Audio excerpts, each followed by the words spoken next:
On April 27th, thousands of Toronto residents will make their way to the Don Valley for, quote, Don't Mess with the Don Day. A Facebook post gone viral has received so many responses that thousands of Toronto residents pledged to help clean it up. For more on this, I'm joined by Irene Vandertop. She's one of the initiative's organizers. Irene, what a pleasure to have you here. Thank you. Thank you, Angie. So talk to me about how all of this came about.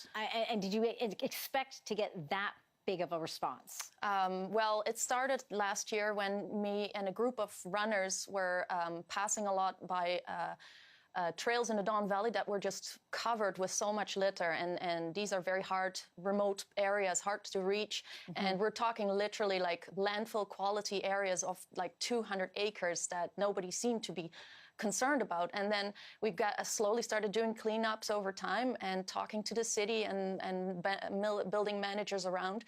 And so we thought, okay, we really need to organize and get some action, get people to clean up these areas. Mm-hmm. So I put a post up like a month ago or 1.5 months ago, and the post has gone viral. I do have to say we did have a couple of groups that we're working together with, like concerned retailers and environmental organizations. But mm-hmm. we expected we would be very lucky if we get 200 people to clean up, and now we have more than 8,000 people interested. And 1,100 registered on Eventbrite, which is just astonishing. I could not have imagined this beyond my wildest dreams. And because of the huge interest, you had to stop taking registrations. Yes.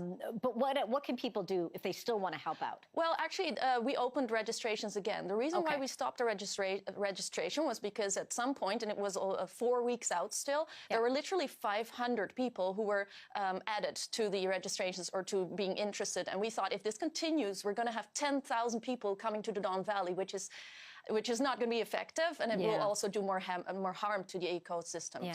So we decided that we put a cap on it to dampen the enthusiasm a little bit, which we opened again now so that people can definitely come out. We will not send anybody away, but we do have to we are very organized now. We're working with team leaders who are taking groups of 15 people to show them how to clean up, just so that people are not like going out there without any guidance, trampling plants and doing more harm to the ecosystem. Right. What are you hoping is now where it's going to go from here? Because on the 27th is when the cleanup starts. You said you've spoken to the city. Where are you hoping this is going to go? Because we know one of the things is, areas get cleaned up and they try and get sort of repurposed, and then we have winter and the snow, and then things melt, and you go, oh my gosh, look what's been left behind. And it comes back again. Yeah, that's one of the really, really hard things to battle is like, how do you break this cycle? Because it's like a season. It comes back every year, and then you clean it up, and it comes back.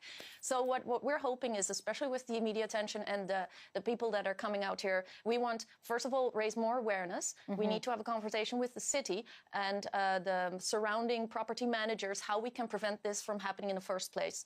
And because there is a lot of illegal dumping going on there, and just the logistics of how people can dispose of their waste is really bad in the area where we're focused on.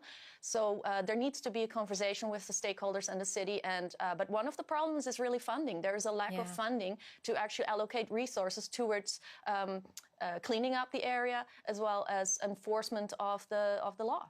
Well, it's a great initiative you guys are starting, and it is about time because, it is an area that is very, very beautiful, but it's also one that's been very much damaged. Thank you. Yeah. Irene Vandertop, thank you so much for this. We will look forward to that, and good luck with everything on the 27th. Thank you. I look forward to seeing everybody. Yeah, take care.